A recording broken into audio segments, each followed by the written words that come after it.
الحمد للہ رب العالمین والصلاة والسلام علی اشرف الانبیاء والمرسلین نبینا محمد وعلی آلہ وصحبہ اجمعین، اما بعد۔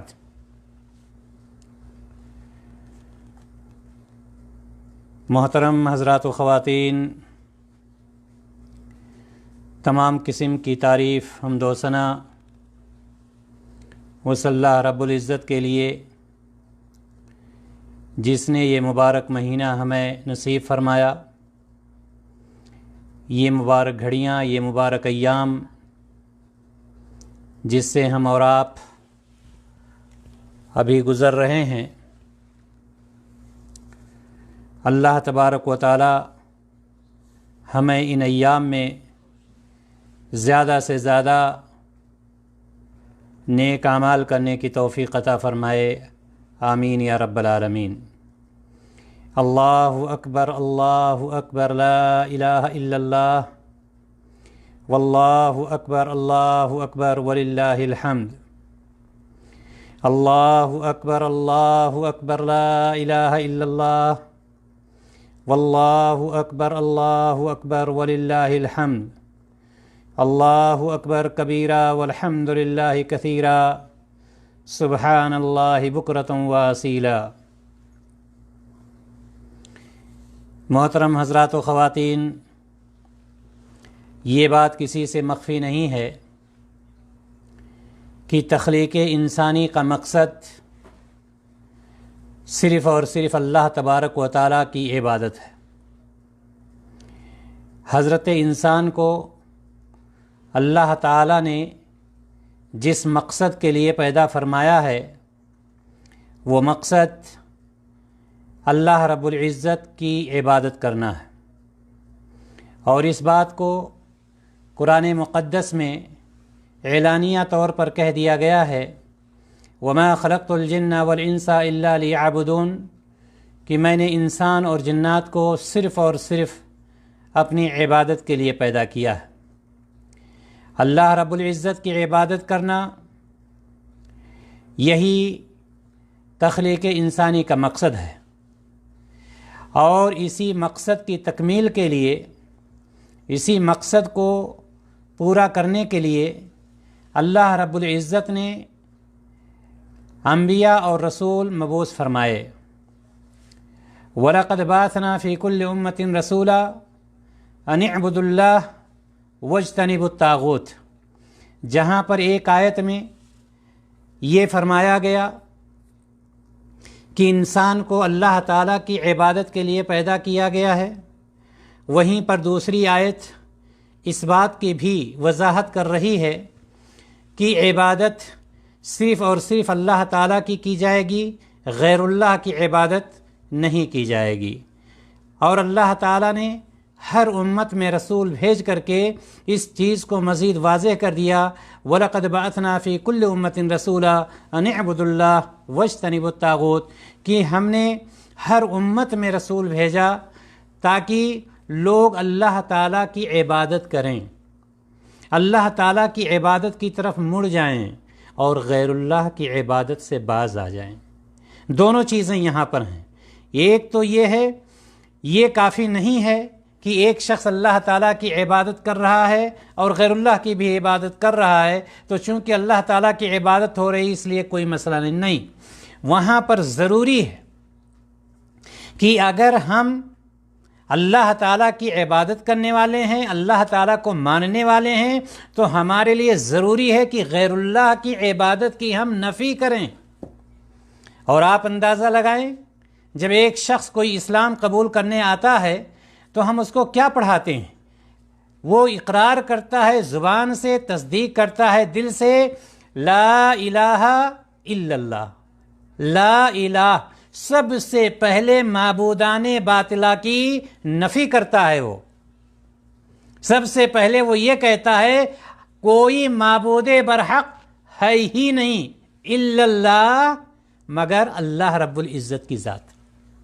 لہٰذا ایک شخص کے لیے یہ ضروری ہے کہ وہ اللہ تعالیٰ کی عبادت بھی کریں اور ساتھ ہی ساتھ اتنے زور کے ساتھ، اتنے زور و خم کے ساتھ معبودان باطلہ کی وہ نفی کرے کہ نہیں، اللہ تعالیٰ کے علاوہ کوئی عبادت کے لائق نہیں ہے، اللہ تعالیٰ کے علاوہ کوئی ایسا ہے ہی نہیں جس کی عبادت کی جائے، جس کے نام سے قربانی کی جائے، جس کے نام سے حج کیا جائے، جس کے نام سے زکوٰۃ نکالی جائے، جس کے نام سے روزہ وغیرہ وغیرہ۔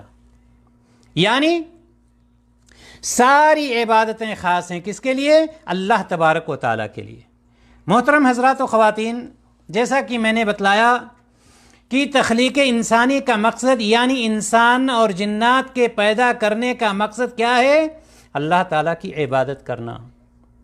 تو اللہ تبارک و تعالیٰ نے ہمارے اور آپ کے لیے کچھ ایام ایسے خاص رکھ دیے ہیں، کچھ اوقات ایسے خاص رکھ دیے ہیں، کچھ گھڑیاں ایسی خاص رکھ دی ہیں کہ ہم جب اس میں عبادت کرتے ہیں تو اللہ تبارک و تعالیٰ ان کو اور زیادہ پسند فرماتا ہے، اور زیادہ اللہ تعالیٰ کے نزدیک اس کی مقبولیت ہوتی ہے۔ جس طرح سے انسانوں کو بعض انسانوں پر فضیلت عطا فرمائی، ظاہر سی بات ہے انبیاء سے زیادہ فضیلت والا کوئی مخلوق میں ہو سکتا ہے؟ آپ کہیں گے نہیں۔ اور انبیاء میں جناب محمد رسول اللہ صلی اللہ علیہ وسلم سے زیادہ کوئی ہو سکتا ہے؟ آپ کہیں گے نہیں۔ تو معلوم یہ ہوا کہ اللہ تبارک و تعالیٰ نے بعض کو بعض پر فضیلت عطا کی، اللہ تعالیٰ کی طرف سے ہے۔ جس طرح سے پورے ہفتے میں 7 دن ہوتے ہیں اور جمعہ کو پورے 7 دنوں پر فضیلت حاصل ہے، سال میں 12 مہینے ہوتے ہیں، ماہ رمضان کو پورے مہینوں پر فضیلت حاصل ہے۔ دنیا میں مختلف قسم کے پانی پائے جاتے ہیں، لیکن آب زمزم کو پورے پانی پر فضیلت حاصل ہے۔ دنیا میں بہت سارے مقامات پائے جاتے ہیں، لیکن مکہ اور مدینہ کو دوسرے پر فضیلت حاصل ہے۔ دنیا میں بہت ساری مسجدیں پائی جاتی ہیں، لیکن خانہ کعبہ کے پہ کسی کو فضیلت حاصل نہیں ہے۔ خلاصے کلام یہ کہ اللہ رب العزت نے بعض کو بعض پر فضیلت دی ہے، اور یہ ہمارے اور آپ کی طرف سے نہیں بلکہ اللہ رب العزت کی طرف سے ہے۔ اسی طرح سے ہم یقیناً خوش نصیب ہیں کہ اللہ تعالیٰ نے ہمیں یہ عشرہ ذی الحجہ، جو ذی الحجہ کے 10 ایام ہیں، آج کسی کا 2 گزر گیا، کسی کا 3 گزر گیا، یہ ایام ہم سے اور آپ سے جا چکے، باقی ایام ہمارے ہیں بھی۔ ان میں بھی بعض ایسے تھے کہ ابھی کل انہوں نے شروع کیا تھا عشرہ ذی الحجہ کو، لیکن ان کو پورے ایام مکمل کرنے کی توفیق نہیں ہوئی، ان کا وقت پورا ہو گیا۔ ابھی کل کا واقعہ ہے، ہمارے ایک عزیز جو پچھلے ہفتے میں آن لائن تھے، جو کافی دنوں سے تقریباً 20 سال سے ہمارے ساتھ ریاض میں رہتے تھے، لیکن 1.5-2 سال پہلے حالات کی وجہ سے فیملی کے ساتھ چلے گئے تھے، سوموار کو ایڈمٹ ہوتے ہیں ہاسپٹل میں۔ یہی سوموار پیر کا دن جو گزرا ہے، اور وہ بھی شام کے ٹائم، منگل اور بدھ کا وقت گزرتا ہے، جمعرات کے 12 نہیں بجتے ہیں اور ہاسپٹل میں ان کا انتقال ہو جاتا ہے۔ انا للہ و انا الیہ راجعون۔ بہت عزیز تھے ہمارے، کوئی خونی رشتہ نہیں تھا، لیکن یہ جو اسلام کا رشتہ ہے، یہ رشتہ اتنا مضبوط ہوتا ہے، اتنا مضبوط ہوتا ہے کہ اتنی طاقت کسی بھی رشتے میں نہیں ہوا کرتی۔ ہم اللہ تبارک و تعالیٰ سے دعا کرتے ہیں کہ الہ العالمین ان کو جنت الفردوس میں اعلیٰ سے اعلیٰ مقام نصیب فرمائے، ان کے گناہوں کو بخش دے، ان کی نیکیوں کو قبول فرما لے، ان کے لواحقین کو، جاننے والوں کو، سب کو صبر کرنے کی توفیق عطا فرمائے۔ میں بتلا یہ رہا تھا کہ ابھی ہم میں سے کوئی یہ نہیں کہہ سکتا کہ 9 تاریخ عرفہ کا دن کون دیکھے گا، عید الاضحیٰ کا دن کون منائے گا، قربانی کا بکرا ہم نے ہو سکتا ہے خرید لیا ہو یا ہم خریدنے والے ہوں، اس کے گلے پر چھری چلاتے وقت ہم موجود بھی رہیں گے یا ہم نہیں رہیں گے، ہم میں سے کوئی یہ نہیں جانتا۔ چونکہ وقت جب آ گیا تو 1 گھنٹہ نہیں، 1 لمحہ نہ آگے ہو سکتا ہے نہ وہ پیچھے ہو سکتا ہے، یہ اللہ تبارک و تعالیٰ کا فیصلہ ہے۔ لہذا محترم حضرات و خواتین، میں اللہ تبارک و تعالیٰ کا ہمیں اللہ تعالیٰ کا شکریہ منانا چاہیے کہ اس نے ہمیں یہ موقع نصیب فرمایا ہے۔ اس موقع سے ہمیں اور آپ کو زیادہ سے زیادہ فائدہ اٹھانا چاہیے کہ ہم ان 10 ایام میں خاص طور سے ان 10 ایام میں کون سا نیک کام ہے جسے ہم کر سکتے ہیں اور جس کے بارے میں نبی اکرم صلی اللہ علیہ وسلم نے فرمایا ہے کہ اگر کوئی شخص ان 10 ایام میں کوئی نیک عمل کرتا ہے تو اللہ تبارک و تعالی اس سے زیادہ اور ایام میں عمل کرنے کو پسند نہیں فرماتا ہے، یعنی یہ کہ چھوٹا عمل بھی ہمارا اس وقت کا بہت ہی زیادہ اہم ہوتا ہے۔ اور یاد رکھیں گے آپ اس حدیث کو جس میں اللہ کے رسول صلی اللہ علیہ وسلم نے ارشاد فرمایا ہے، لا تحقرن من المعروف شیئا ولو ان تلق اخاک بوجہ تلق، لا تحقرن من المعروف شیئا، یعنی کوئی نیکی کا کام ہے وہ چھوٹا ہی کیوں نہ ہو، معمولی ہی کیوں نہ ہو، بہت معمولی کیوں نہ دکھ رہا ہو، اس کو آپ حقیر نہیں سمجھیں گے، اس کو آپ یہ نہیں تصور کریں گے کہ یہ کون سا کام ہے، اس سے کیا ہو سکتا۔ لا تحقرن، مت حقیر سمجھ، ہرگز مت حقیر سمجھیے، معمولی مت سمجھیے چھوٹے کام کو۔ ولو ان تلق اخاک بوجہ تلق، اگرچہ آپ کا اپنے مسلمان بھائی کے ساتھ مسکراتے ہوئے چہرے سے ملنا ہی کیوں نہ ہو، یعنی آپ نے کچھ نہیں دیا، اس کو 1 گلاس پانی نہیں دیا، آپ نے اس کو بیٹھنے کے لیے نہیں کہا، آپ نے اس کو دعوت نہیں کھلائی، آپ نے اس کو 10 ریال یا 10 روپے نکال کر کے کچھ نہیں، جب ملاقات ہوئی السلام علیکم کیسے ہیں، مسکراتے ہوئے چہرے سے دعا سلام کیا، حال یہ آپ صلی اللہ علیہ وسلم فرما رہے ہیں اس کو بھی حقیر نہ سمجھو، یہ بھی تمہارے نامے اعمال میں بہت کام کر جائے گا۔ لہذا یہ عام دنوں کی بات ہے، یہ عام دنوں کی بات ہے، اور ہم خاص دنوں میں چل رہے ہیں، ہم تو ان دنوں میں چل رہے ہیں کہ جس کے بارے میں نبی کائنات یہاں تک فرما دیا، جب صحابہ نے سوال کیا اللہ کے رسول صلی اللہ علیہ وسلم کیا اور دنوں میں اللہ تعالیٰ کے راستے میں جہاد کرنا بھی اتنا افضل نہیں ہے؟ اللہ اکبر، سر کٹانا۔ تو آپ صلی اللہ علیہ وسلم نے فرمایا کہ ہاں وہ بھی اتنا افضل نہیں ہے، ہاں ایک بات ہے کہ کوئی میدان جہاد میں جاتا ہے اور وہاں پر شہید ہو جاتا ہے، اس کا سامان بھی اس میں کوئی چیز لوٹ کر کے نہیں، تب وہ افضل ہو سکتا ہے۔ اگر گیا ہے، کتنا بھی خون بہایا ہے، پسینہ بہایا ہے، کتنا بھی جہاد کیا ہے، کتنی بھی لڑائی کی ہے، کتنی تلواریں چلائی ہے، کتنے گردنوں کو ختم کیا ہے، کچھ بھی کیا ہے، اس کا عمل اس سے زیادہ نہیں ہو سکتا اگر وہ باحیات واپس آ گیا۔ یہ حدیث کا مفہوم ہے۔ لہذا جب اللہ رب العزت نے ہمیں یہ مبارک ایام نصیب فرمائے ہیں تو ہمیں یہ دیکھنا چاہیے کہ اس میں وہ مسنون اعمال جنہیں کر کے ہم اللہ تبارک و تعالیٰ کو راضی کر سکتے ہیں وہ کون سے ایام ہیں، وہ کون سی گھڑیاں، وہ کون سا عمل ہے جسے کر کے ہم اللہ تبارک و تعالیٰ کو راضی کر سکتے ہیں۔ دینی بھائیو اور دوستو، ان 10 دنوں میں کیے جانے والے مسنون اعمال بڑے ہی اختصار کے ساتھ میں آپ کو بتلانے کی کوشش کروں گا، اور آج کوشش یہ ہوگی کہ اگر آپ میں سے قربانی کے متعلق، عید الاضحیٰ کے متعلق کوئی مسئلہ ہے، کوئی سوال ہے تو آپ سوال کر سکتے ہیں۔ سب سے پہلی بات، اللہ تبارک و تعالیٰ جس کو توفیق دے دے حج اور عمرہ، ظاہر سی بات ہے یہ سب سے بڑا اس ہفتے کا یا ان 10 دنوں کا سب سے بڑا عمل کیا ہے؟ حج اور عمرہ۔ نبی کریم صلی اللہ علیہ وسلم نے فرمایا کہ ایک عمرہ جب کوئی کر لیتا ہے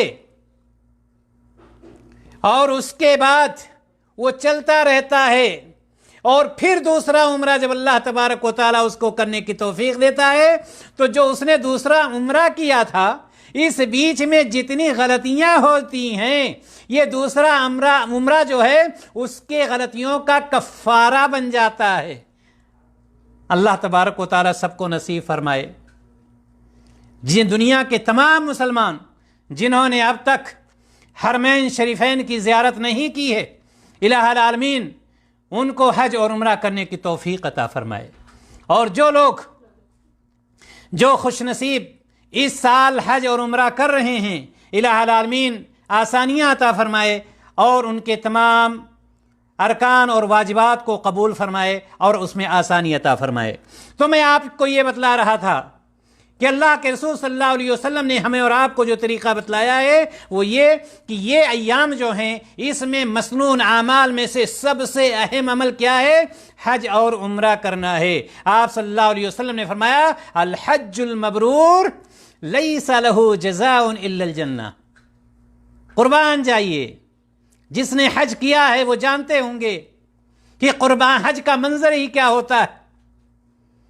ہر سال تقریباً 30 لاکھ لوگ حج کرتے تھے۔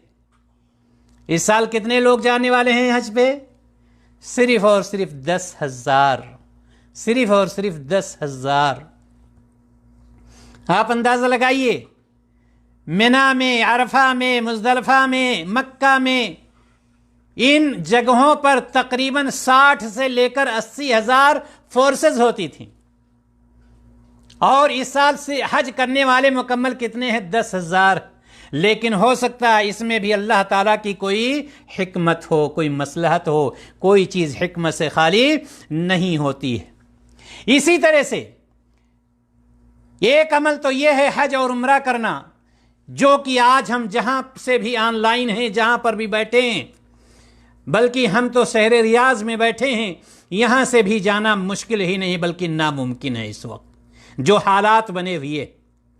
اللہ کا شکر ہے سالوں سے ہم ان دنوں میں 5 تاریخ کو پہنچ جاتے تھے حرمین شریفین میں، لیکن یہ سال ناگا جا رہا ہے۔ اللہ تبارک و تعالی اس میں ہمارے لیے خیر کا پہلو رکھا ہوگا ضرور انشاءاللہ تعالی، اور جو ہمارے حجاج کرام دنیا سے آنے والے تھے ان کے لیے بھی خیر کا پہلو ہوگا انشاءاللہ تعالی۔ آئندہ سال وہ اس عمل کو ادا کریں گے۔ اسی طرح سے مسنون اعمال میں سے روزہ رکھنا ہے۔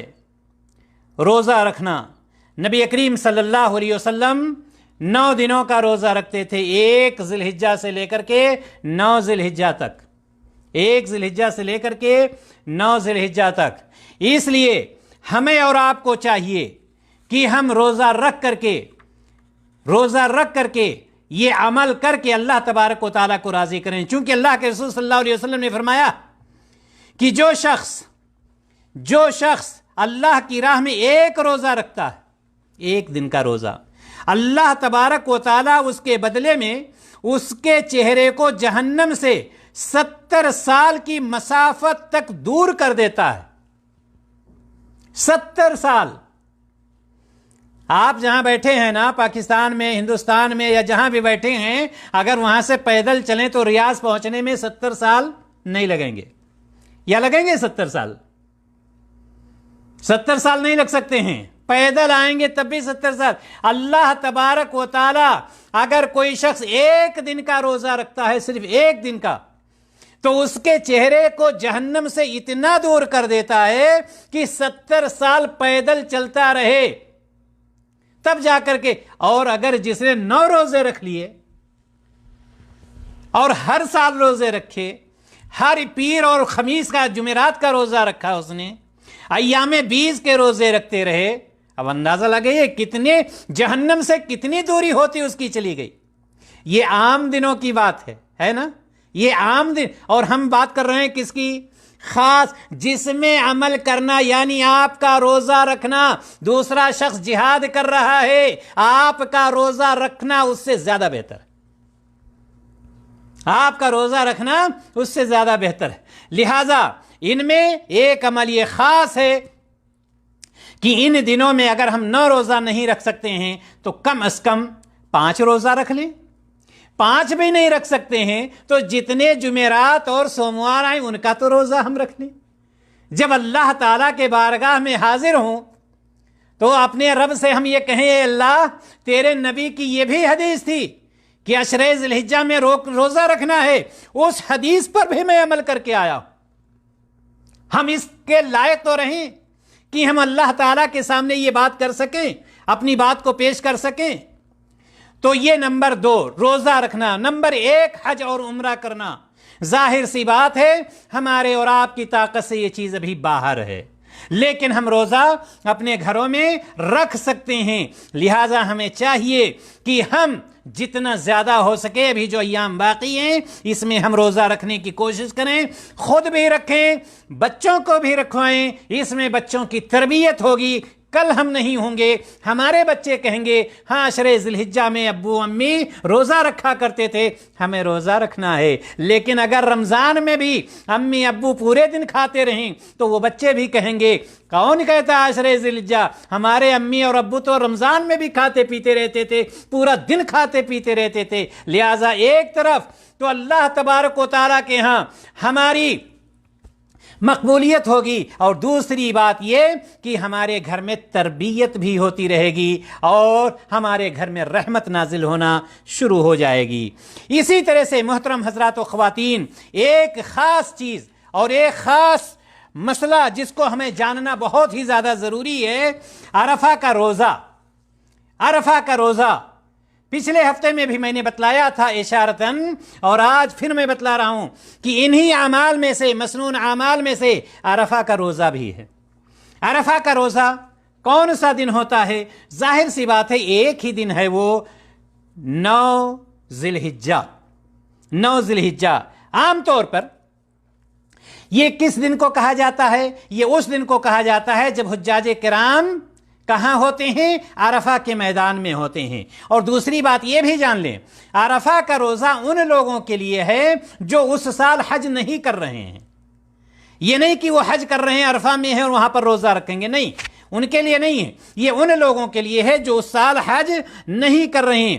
اللہ تعالیٰ کے نزدیک نہایت عظمت والے اور محبوب دن ایام عشرہ ذی الحجہ کے مقابلے میں کوئی دن نہیں ہے.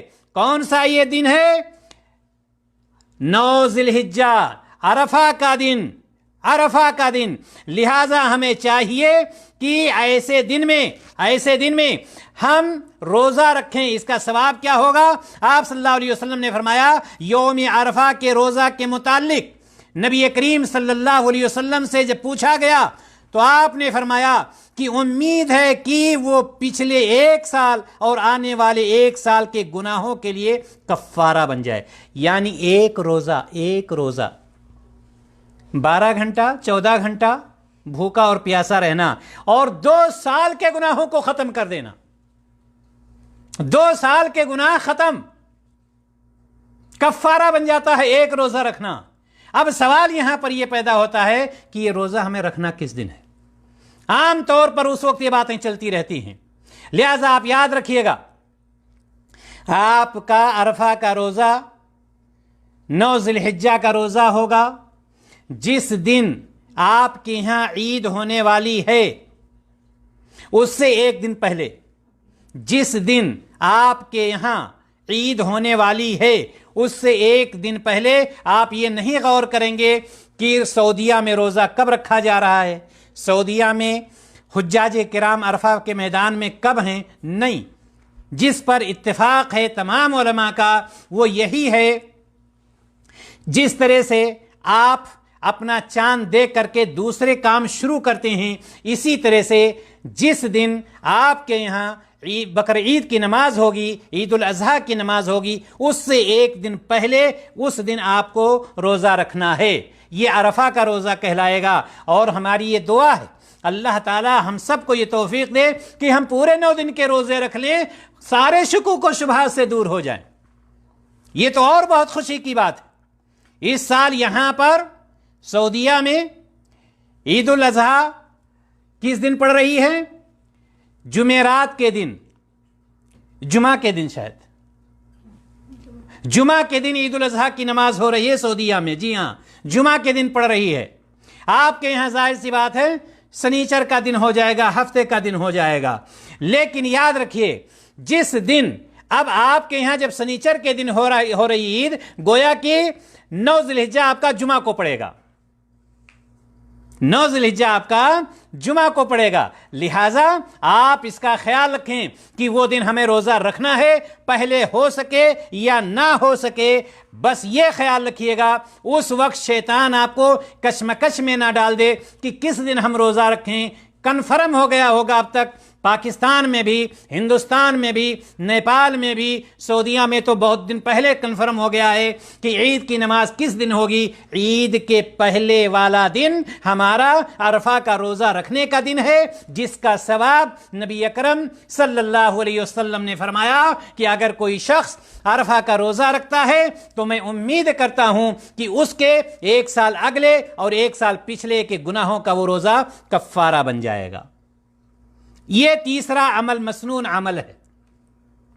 چوتھا عمل یاد رکھیے گا، یہ مبارک ایام بہت ہی زیادہ مبارک ہیں، بہت ہی زیادہ مبارک ہیں اللہ تبارک و تعالیٰ کے نزدیک، دوسرے دنوں سے کہیں زیادہ. نبی کریم صلی اللہ علیہ وسلم نے فرمایا ہے ان ایام میں لا الہ الا اللہ، اللہ اکبر، الحمدللہ کثرت سے کرتے رہو. لا الہ. ہمارا کیا جا رہا ہے؟ ہم اپنے گھر میں بیٹھے ہیں، سبحان اللہ، الحمدللہ، اللہ. حضرت ابو ہریرہ رضی اللہ تعالی عنہ اور عمر بن الخطاب ابن عمر رضی اللہ عنہما، ان کے بارے میں آتا ہے کہ یہ بازار میں نکل جاتے، بازار میں یہ لوگ نکل جاتے اور تیزی سے بلند آواز سے تکبیر پکارتے ہوئے اللہ اکبر لا الہ الا اللہ واللہ اکبر اللہ اکبر وللہ الحمد، اس طرح سے یہ پکارتے ہوئے چلتے. لوگ کچھ ان کے ساتھ ہو جاتے، جو ساتھ نہیں ہوتے ان کی تکبیر میں اپنی تکبیر ملا دیتے، یہاں تک کہ پورے بازار میں تکبیر گونجنے لگتی. ہم اپنے گھر میں آواز نہیں گنجا پاتے، ہم اپنے بچوں میں آواز نہیں. یہ صحابہ تھے کہ بازار میں تکبیر کی آواز گونج جاتی تھی. لہٰذا ہم خاص طور سے فرض نمازوں کے بعد، خاص طور سے صبح اور شام میں، خاص طور سے جب ہم اپنی فیملی میں رکھیں، ہم یہ تکبیر یاد کرائیں، تکبیر خود پڑھتے رہیں اور اپنے بچوں سے بھی پڑھواتے رہیں تاکہ یہ تکبیر کی آواز بلند ہوتی رہے. اللہ تبارک و تعالی کتنا نماز دیتا ہے اس کا اندازہ ہم اور آپ نہیں لگا سکتے، چونکہ ہمارے پیارے رسول صلی اللہ علیہ وسلم کی بات غلط نہیں ہو سکتی ہے. آپ نے فرمایا ہے کہ ان ایام میں اللہ تبارک و تعالیٰ کو اعمال بہت ہی زیادہ پسندیدہ ہیں. لہٰذا زیادہ سے زیادہ ہم تکبیر کا اہتمام کریں، تحمید کا اہتمام کریں، تحلیل کا اہتمام کریں، یعنی سبحان اللہ، الحمدللہ، اللہ اکبر، یہ ساری چیزیں ہم گھروں میں اپنے پڑھتے رہیں. اور خاص طور سے اللہ اکبر لا الہ الا اللہ واللہ اکبر وللہ الحمد، اللہ اکبر کبیرہ والحمدللہ کثیرہ سبحان اللہ بکرۃ واصیلا، ہم اس کو برابر دہراتے رہیں. اسی طرح سے محترم حضرات و خواتین، مسنون اعمال میں سے اللہ تبارک و تعالیٰ نے ہمیں مال و دولت سے بھی نوازا ہے. اللہ تبارک و تعالیٰ نے ہمیں دولت سے بھی نوازا ہے. کوئی امیر ہے، کوئی غریب ہے، کوئی کم ہے، کوئی زیادہ ہے، جو جس کے پاس ہے یہ اللہ تعالیٰ کی نعمت ہے، اس میں کوئی شک نہیں ہے. اور جو جتنے میں ہے وہ اتنے میں خوش بھی ہے. لہٰذا اس کو چاہیے کہ ان مبارک ایام میں اللہ تعالیٰ کے راستے میں صدقہ و خیرات کرے.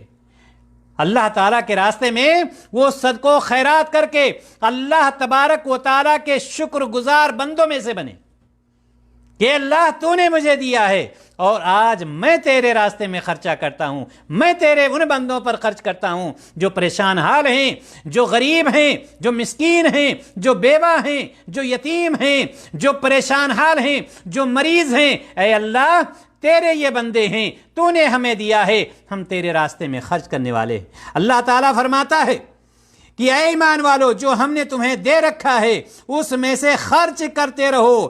میں کس میں سے خرچ کرنے کو کہا؟ اللہ تعالیٰ کا جو میں نے دے رکھا ہے۔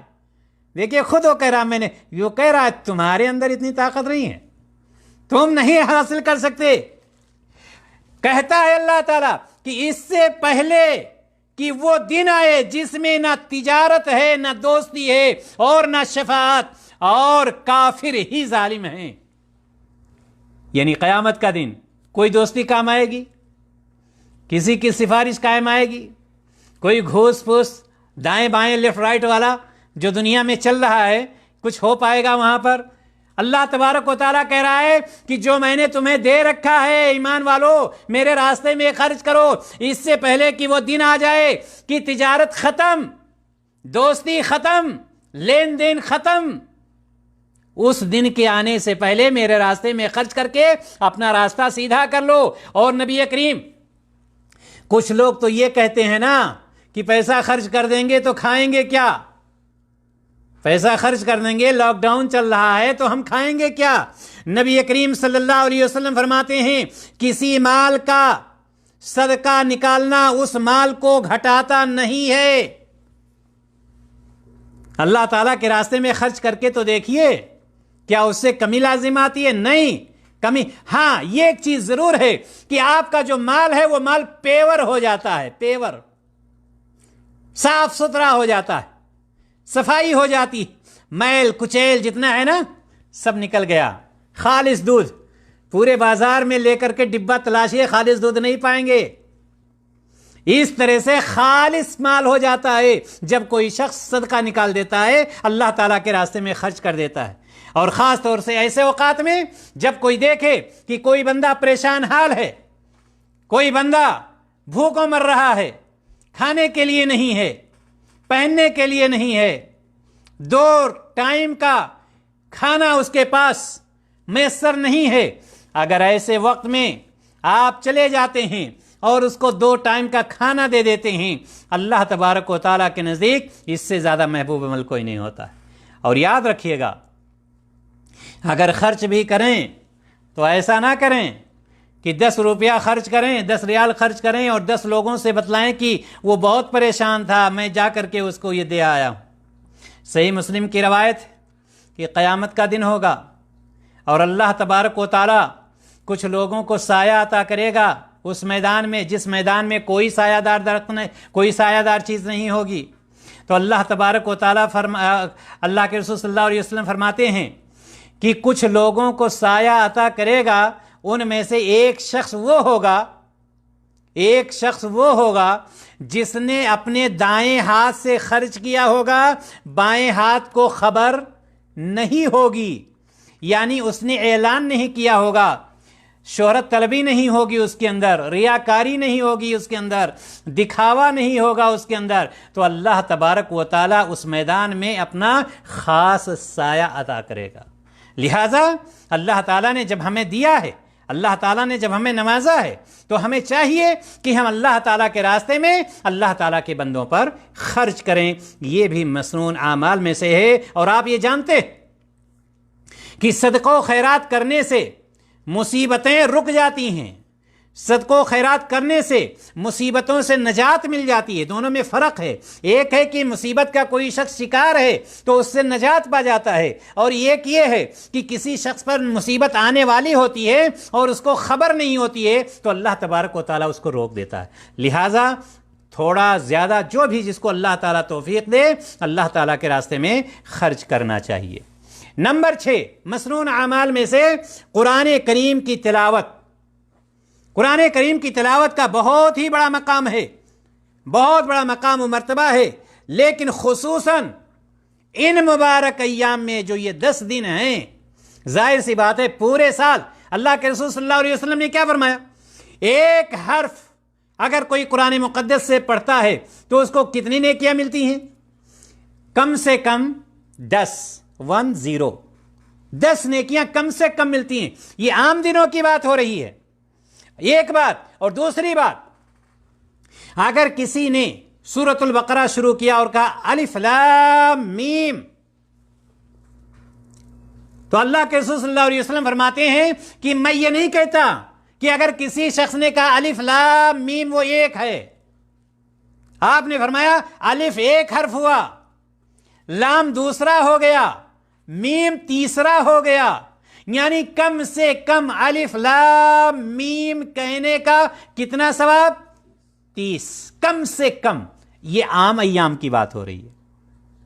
اگر کوئی شخص ان ایام میں، ان مبارک ایام میں قرآن مقدس کی تلاوت کرتا ہے، اور اگر صرف ایک صفحہ ہر نماز کے بعد، صرف ایک صفحہ، ایک پیج، ہر نماز کے بعد صرف ایک پیج قرآن پڑھ لیتا ہے، آپ اندازہ لگائیے کتنے ثواب کا مستحق بن گیا، وہ کتنے ثواب حاصل کر لے گا وہ۔ لہذا قرآن کا ہمیں اہتمام کرنا چاہیے۔ عام دنوں کی بات نہیں ہو رہی ہے، یہ خاص دنوں، عام دن ہم یہ نہیں کہتے کہ عام دنوں میں قرآن کی تلاوت نہیں کرنی چاہیے، عام دنوں میں تو کرنا، لیکن ان خاص ایام میں ہمیں زیادہ اہتمام کرنا ہے۔ لہذا قرآن کی تلاوت کا ہم اہتمام کریں۔ نمبر 7، قربانی کا عمل بھی انہی ایام کے لیے خاص ہے۔ قربانی کے بارے میں ابھی ہم نے 2 آڈیو اس بیچ میں ڈالا ہے، اور دونوں بہت اہم تھا، چونکہ بار بار سوالات آ رہے تھے، اور 1-2 لوگوں نے ہمارے پاس ایک ویڈیو بھیجا تھا جس میں یہ بار بار کہا جا رہا تھا کہ حالات بہت سنگین ہیں، قربانی نہ کر کے صدقہ کیا جائے تاکہ لوگوں تک یہ پہنچیں۔ میں مجبور ہوا ایک آڈیو بنانے پر، اور میں نے آپ کو سینڈ کیا تھا، مجھے امید ہے 10-12 منٹ کا رہا ہوگا اور آپ نے اسے سنا ہوگا۔ اسی طرح سے دوسری بات یہ تھی، جو عام طور پر لوگوں کے اندر، عام طور نہیں کہہ سکتے، خاص کچھ لوگ ہوتے ہیں جو اس میں پائے جاتے ہیں، دکھاوے کے لیے قربانی اصل ہے کیا؟ سنت ابراہیمی ہے، ابراہیم علیہ الصلاۃ والتسلیم کی یہ سنت ہے، لیکن آج دکھاوے کی سنت بن گئی ہے۔ لوگ بکرا خریدتے ہیں مارکیٹ میں جا کر کے، اور اس پر اچھا خاصا اشتہار میں اس کو نکلوایا جاتا ہے، فوٹو کے ساتھ کرایا جاتا ہے، اور نمائش کی جاتی ہے، وغیرہ وغیرہ جو ساری چیزیں ہو رہی ہیں آپ لوگ دیکھ رہے ہوں گے۔ چینل پر بھی بہت پیسے دے کر کے چینل پہ ڈلوایا جاتا ہے کہ فلاں صاحب نے اتنے، فلاں چودھری نے اتنے پیسے لگا کر کے اتنا فلاں نسل کا بکرا خریدا 60,000 میں، 1 لاکھ میں، وغیرہ وغیرہ۔ میرے بھائی اور دوستو یاد رکھیے گا، لن ینال اللہ لحومها ولا دماؤها ولکن ینالہ التقوی منکم۔ ہم اور آپ اندازہ لگائیں کہ اللہ تعالیٰ کو ہمارا گوشت پہنچتا ہے؟ کیا بکرے کا خون پہنچتا ہے؟ نہیں، اللہ تعالیٰ کو ہمارے اور آپ کے دل کا تقوی اور پرہیزگاری، اس کے علاوہ اس کو کسی چیز کی ضرورت ہے ہی نہیں، اور وہ انہی ایام میں ہے۔ اللہ تعالیٰ کا تقرب حاصل کرنے کے لیے کوئی بندہ ایک جان قربان کرتا ہے۔ اور یاد رکھیے گا، آپ کا اگر کوئی محبوب ہے اور وہ آپ سے کہتا ہے کہ مجھے فلاں ڈش پسند ہے، اور آپ اس کے لیے اس کے علاوہ دوسری ڈش بناتے ہیں، ٹھیک ہے، اس کو دوسری ڈش کتنا بھی بہتر آپ بنا لیں، کیا وہ چیز پا سکتے ہیں اس کے نزدیک کہ وہ اتنا پسند کرے؟ اللہ تبارک و تعالیٰ کو اس عمل میں جان ہی پسند ہے، اللہ تعالیٰ کو اس عمل میں خون بہانا ہی پسند ہے، ہمارے محبوب کو خون بہانا ہی پسند ہے۔ قربان جائیے، نبی کریم صلی اللہ علیہ وسلم کتنے سال مدینہ میں رہے؟ 10 سال۔ تاریخ اٹھا کر کے دیکھ لیں، 1 سال ایسا گزرا ہو جس میں آپ صلی اللہ علیہ وسلم نے قربانی نہ کی۔ تاریخ میں یہ چیز نہیں ہے۔ معلوم یہ ہوا کہ یہ قربانی کرنا، لیکن یاد رکھیں یہ قربانی دکھاوے کی قربانی نہ ہو، ریاکاری کی قربانی نہ ہو، ورنہ ہمیں کوئی کچھ بھی فائدہ نہیں ہوگا۔ ہم قربانی بھی کریں گے اور اللہ تبارک و تعالیٰ کے نزدیک مقبولیت بھی نہیں ہوگی۔ اور یاد، آپ وہ حدیث جانتے ہوں گے کہ اللہ تبارک و تعالیٰ قیامت کے دن سب سے پہلے جن لوگوں سے جہنم کی آگ کو بھڑکائے گا وہ کون لوگ ہوں گے؟ وہ وہی لوگ ہوں گے جنہوں نے ریاکاری کے لیے، کسی نے اپنا سر کٹایا ہوگا، کسی نے کچھ کیا ہوگا، کسی نے کچھ کیا ہوگا، لیکن وہ ریاکار اور دکھاوے ہی والے لوگ ہوں گے۔ لہٰذا ہمیں قربانی کرنی چاہیے، جس کو بھی اللہ تبارک و تعالیٰ نے طاقت دی ہے، جس کو بھی اللہ تبارک و تعالیٰ نے طاقت دی ہے اس کو قربانی کرنی چاہیے۔ خود بھی کھائیں، دوست و احباب میں بھی تقسیم کریں، غربا مساکین میں تقسیم کریں، اپنے یہاں قربانی کریں، دوسری جگہ قربانی پہنچا دیں، دوسرے ملک میں قربانی پہنچا دیں، سب صحیح ہے، سب صحیح ہے اور سب نیک اعمال میں سے ہے۔ اسی طرح سے 8واں عمل اور آخری یہ ہے کہ تکبیرات کا ہم زیادہ سے زیادہ اہتمام کریں، تکبیروں کا ہم زیادہ سے زیادہ اہتمام کریں۔ جیسا کہ شروع ہی میں ہم نے حضرت ابو ہریرہ رضی اللہ تعالیٰ عنہ اور عبداللہ بن عمر رضی اللہ تعالیٰ عنہ کے بارے میں بتلایا تھا کہ بازاروں میں جاتے تھے، خود بھی تکبیر کہتے اور لوگ بھی تکبیریں بلند آواز سے پڑھتے تھے۔ تکبیر کے الفاظ یہی ہوتے تھے، اللہ اکبر، اللہ اکبر، لا الہ الا اللہ، واللہ اکبر، اللہ اکبر، وللہ الحمد۔ یہ تکبیر ہمیں چاہیے کہ یکم ذی الحجہ سے لے کر 13 ذی الحجہ تک ہم کسی بھی وقت اس کو پڑھ سکتے ہیں، 13 ذی الحجہ تک ہم کسی بھی وقت پڑھ سکتے ہیں۔ اور میں نے پچھلے درس میں اپنے بتلایا تھا قربانی کے متعلق کہ قربانی کے 4 دن ہیں، یعنی یہ کہ 10 تاریخ، 11 تاریخ، 12 تاریخ اور 13 تاریخ۔ اور یہاں پر یہ بھی جانتے چلیں کہ عربی تاریخ کے بدلنے کا ٹائم کیا ہے؟ مغرب کی اذان۔ عربی تاریخ کے بدلنے کا ٹائم کیا ہوتا ہے؟ مغرب کی اذان۔ لہٰذا 13 تاریخ کو مغرب کی اذان تک آپ قربانی کر سکتے ہیں، لیکن ظاہر سی بات ہے افضل یہ ہے کہ آپ پہلے دن کریں، اس سے نیچے پہنچے تو دوسرے دن ہو گئے، اس سے نیچے پہنچے تو تیسرے دن ہو گئے، اور آخری تو چوتھا دن ہے ہی۔ لہٰذا جہاں تک افضلیت کی بات ہے اس میں کوئی شک نہیں ہے کہ پہلے دن افضل ہے قربانی کرنا۔ لہٰذا ہم یہ کوشش کریں کہ پہلی فرصت میں ہم قربانی کریں، خود بھی خوش ہوں اور دوسرے لوگوں کو بھی اس سے خوش کریں۔ اللہ تبارک و تعالیٰ سے دعا ہے الہ العالمین ہم تمام کو ان مبارک ایام میں زیادہ سے زیادہ نیک اعمال کرنے کی توفیق عطا فرمائے، اور اللہ رب العزت ہمارے ان تمام اعمال کو، ٹوٹے پھوٹے اعمال کو، اگر کچھ غلطیاں ہو جائیں تو نظر انداز فرما دے، اس کو معاف فرما دے، اور ہمارے ان اعمال کو شرف قبولیت بخشے۔ السلام علیکم ورحمۃ اللہ وبرکاتہ۔